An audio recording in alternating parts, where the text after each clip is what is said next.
Welcome back to my YouTube channel guys. इस channel पर आपको रीडिंग के टिप्स एंड ट्रिक्स साथ के साथ राइटिंग टास्क टेम्पलेट वो भी बिल्कुल फ्री ऑफ कॉस्ट प्रोवाइड किए जाते हैं। तो इस चैनल को ज़रूर सब्सक्राइब कीजिएगा और अपने लिसनिंग के स्कोर्स कमेंट सेक्शन में ज़रूर शेयर कीजिएगा। Recording is copyright. Cassette 2, Side 2. Test 4. You will hear a number of different recordings, and you will have to answer questions on what you hear. There will be time for you to read the instructions and questions, and you will have a chance to check your work. All the recordings will be played once only. The test is in 4 sections. Write all your answers in the listening question booklet. At the end of the test, you will be given 10 minutes to transfer your answers to an answer sheet.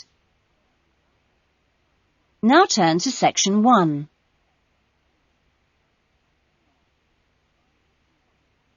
Section 1. Paul is renting an apartment. He has some problems with the property and has decided to report them to the housing agency. First, you have some time to look at questions 1 and 2.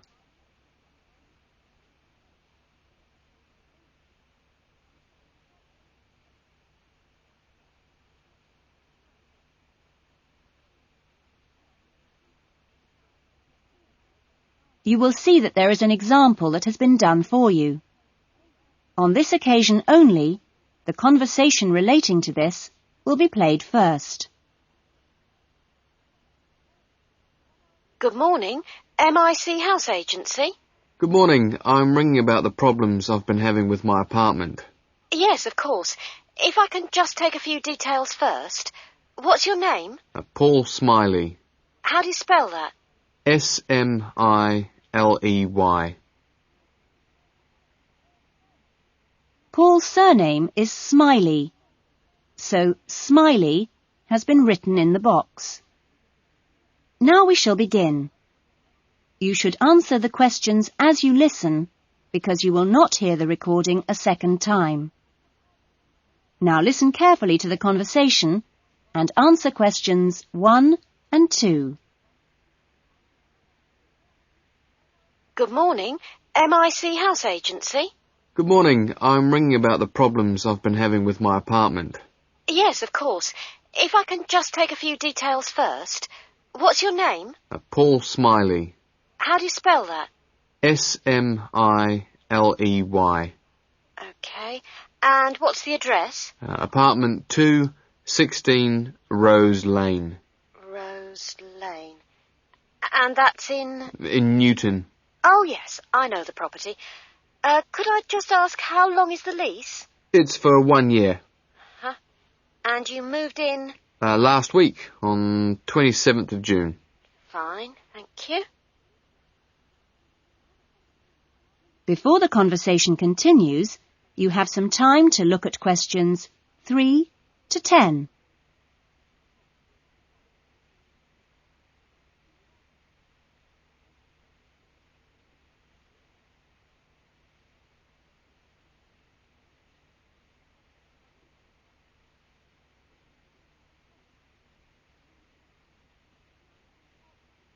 Now listen carefully and answer questions 3 to 10. And what are the problems that you've been having? Well, no one thing is really dangerous or anything, but, it's just been building up. Yes, of course. Well, the first thing is the washing machine. It's been leaking a little and it's beginning to get worse because we have a small child and we really need to get that done straight away. Okay, that's a washing machine for immediate repair. And then there's a niggling problem with the cooker. Mm-hmm. The door's broken. Right. It's nothing serious and it can be used, but if you can send someone over in the next couple of weeks or so, that'd be great. Fine, I've got that. Then we're worried about all the windows. Are they broken? No, but there are no locks on them. And, with the insurance these days. Uh-huh. And when would you like those done? Well, that's not really urgent, but you never know when there's going to be a break-in. No. We'll get those done for you next week. Don't worry. And then there's the bathroom light. It's getting quite annoying. It flickers quite badly and it's giving me headaches. I'd really like to get that replaced right away. That's no problem.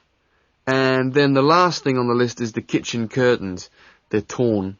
Oh, right. We do have quite a few spare ones in stock and can get those to you in the next week, if that's all right with you. Yes, that'd be fine.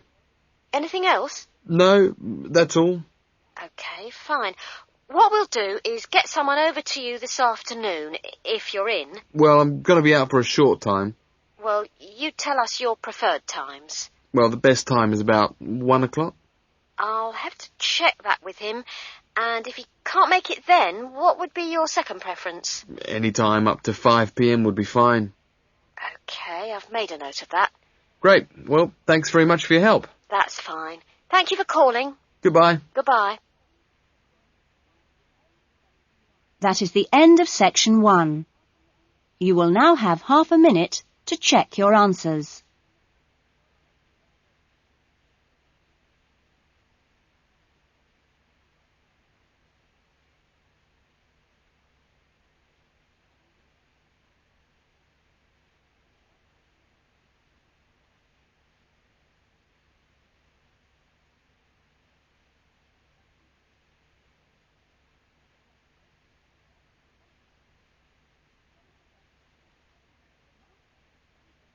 Now turn to section 2.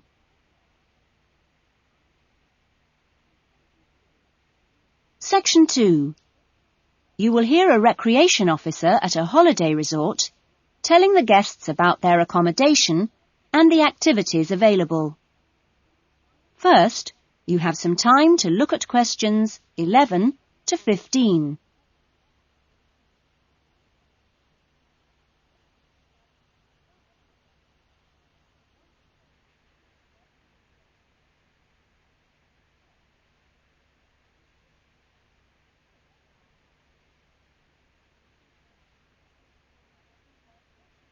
Now listen carefully to the first part of the talk and answer questions 11 to 15. Great. Well, hi everyone. My name's Jody, and I'm one of the 4 recreation officers here at Rainforest Lodge. My job is to make sure that you all have a great stay here with us and go away feeling relaxed and refreshed.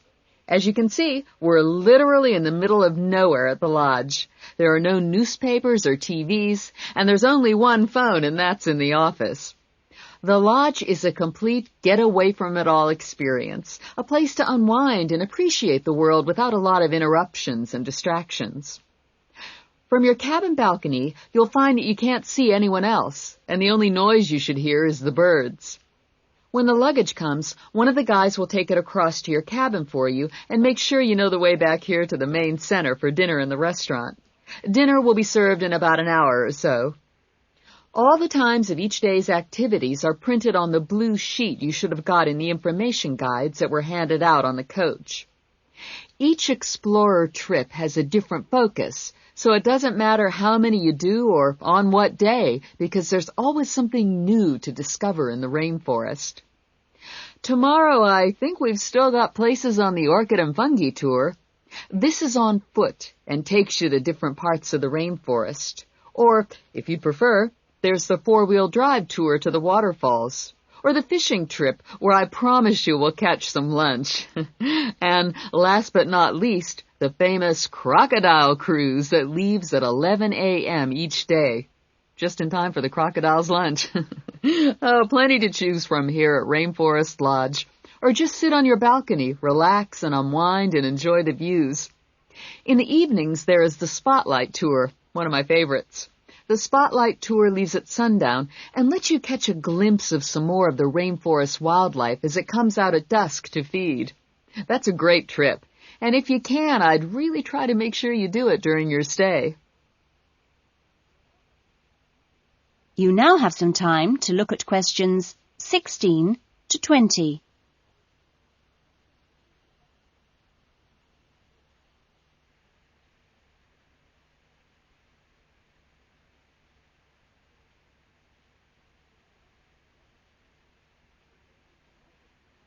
Now listen to the rest of the talk and answer questions 16 to 20. You've chosen to visit the rainforest in March, which is just at the end of the wet season, so you'll soon notice how well the waterfalls are running and also how damp the ground is. Things can tend to get a bit slippery, too, so if you didn't bring any walking boots, I'd advise you to hire some from the office. You'll also be much better off in long trousers rather than shorts, because they will give your legs more protection. And socks are a good idea, too.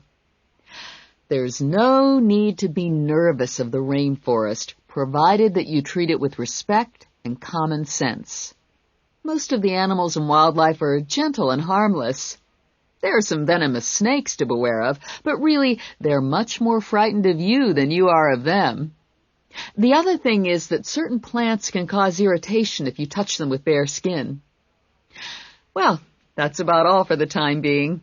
The guys are here to take you and your luggage to the cabin. That is the end of section 2. You will now have half a minute to check your answers.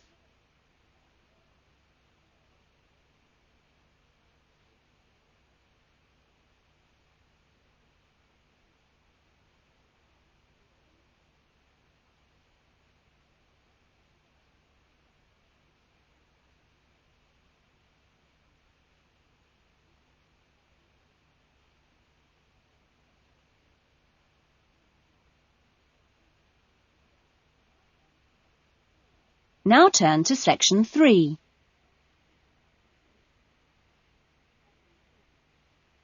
Section 3. You will hear a conversation between a counsellor and a student named John. First, you have some time to look at questions 21 to 25.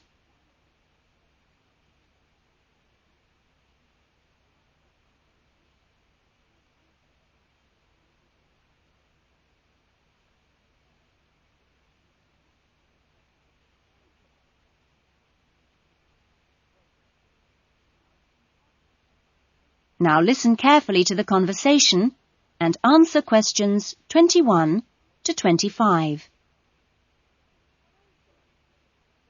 Hello, John. What can I do for you? Well, I heard about these counselling sessions from a friend doing a science course, and I was really interested. I think they should be compulsory, really.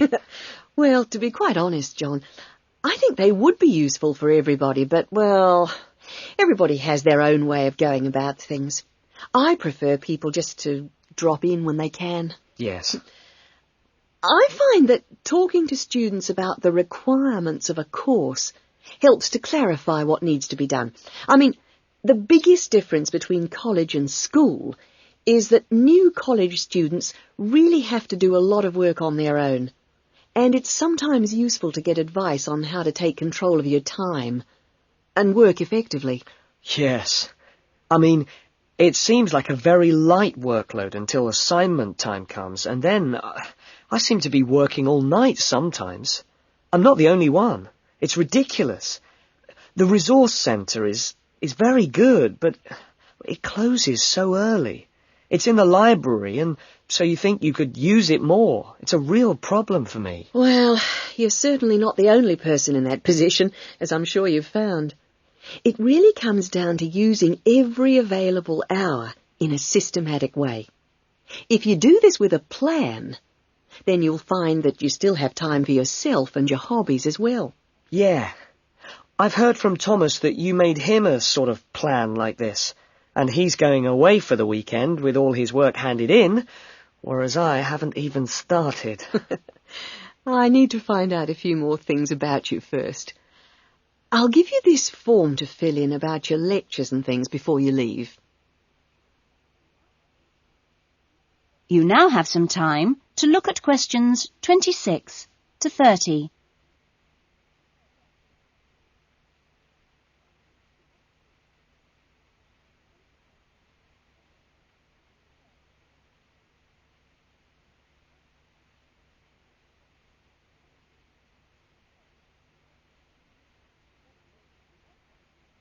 Now listen to the rest of the conversation and answer questions 26 to 30. Now, what are your main problems? Well, what most concerns me is I'm still not doing very well in my assignments. Well, I know that you plan your writing carefully, but this can come to nothing if the assignment doesn't answer the question. That really is the key. You must read the question carefully and give it a great deal of thought before you even start planning or writing your first draft. It's also vital to check your work for errors. Everybody makes them, and they can influence the person marking the work. So, always take time at the end to check what you've written. As far as listening is concerned, I find it hard to keep up sometimes in lectures, especially 2-hour ones. I sometimes just seem to go off into a dream. It's a good idea to find out from your lecturers if they mind you recording the lectures. Oh. You only need one of those small cassette recorders. Yeah. The quality is pretty good, and a second listening can really clarify things.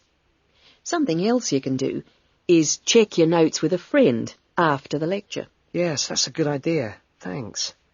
It's hard to do all that all the time, though, especially when there's so much reading to do. Yes. It's important, though, not to confine yourself to reading on your subject. You should also read things of general interest that appeal to you. You know, novels, newspapers, that kind of thing. Do you have a good dictionary? Not really. I've never bothered with one. It would probably be a good idea to get one. Dictionaries aren't expensive, and they can help a lot. Also, you can underline or highlight new words, and then you've got to... That is the end of section 3. You will now have half a minute to check your answers.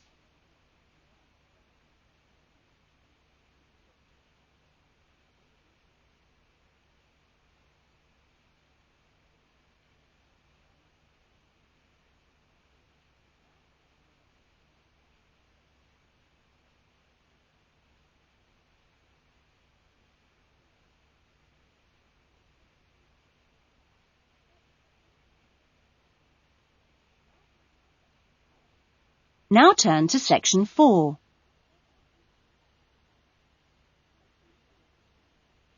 Section 4. You will hear a student talking about his research project in a university tutorial. First, you have some time to look at questions 31 to 40.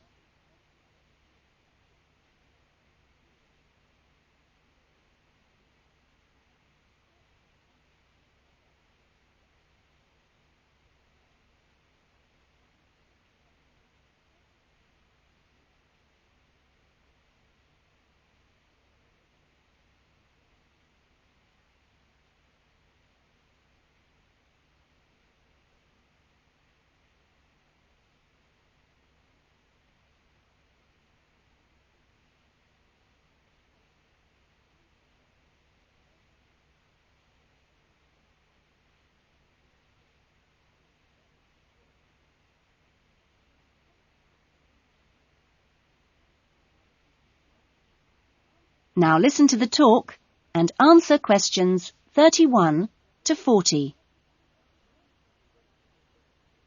Well, good afternoon. In today's session, John Upton will be sharing some of the findings of his research project from last term. John. Thanks. Well, first of all, a little bit about the background to the project. Our title, as you can see, is pretty straightforward. Car safety. But these days, there's a lot more to it than the usual injunctions about drinking and driving or speeding. I'd been interested and horrified by several newspaper reports on what people call road rage.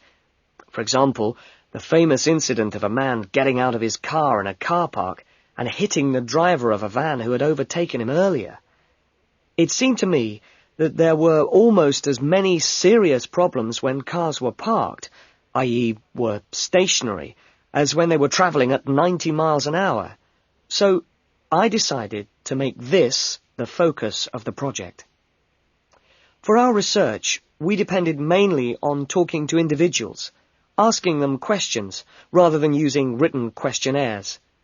We stopped people at a selected garage on the motorway over a 2-day period and asked them questions about what they'd observed or experienced themselves. Our respondents were both men and women, but the women were just slightly in the majority. We were pleased by the public's willingness to stop and chat to us. In the end, we talked to a total of 135 drivers over those 2 days. So, what were our findings? Well, as you can see, 93% of respondents had had some kind of problem. A surprisingly large percentage, 24%, had had their car damaged in some way. But the main type of incident was being shouted at.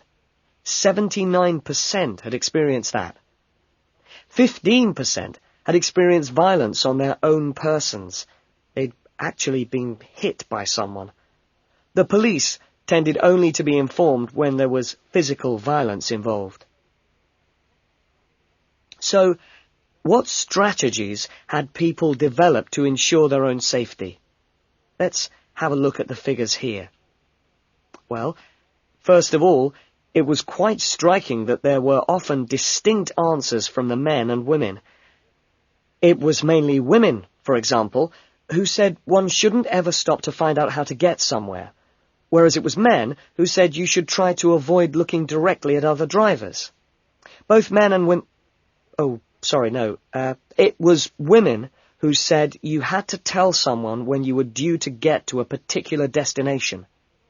Then, I had thought that it would be mainly men, but both sexes made the point that it's much safer to get keys out well in advance as you go towards your car. Men were very aware that muggers or whatever might be concealed behind the car. They also made the point that you should leave plenty of room when you park your car, so you can make a quick getaway if you need to. Finally, locking doors at all times. Men didn't think it was quite as important as women, but both gave it a high safety rating. When we asked them what they thought the best improvements had been in the last 5 years in helping with road rage problems... That is the end of section 4. You will now have half a minute to check your answers.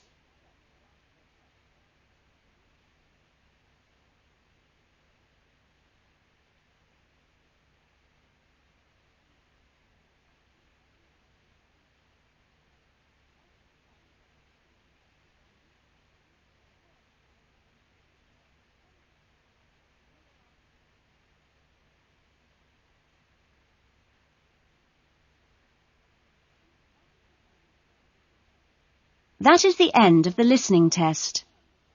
In the IELTS test, you would now have 10 minutes to transfer your answers to the listening answer sheet.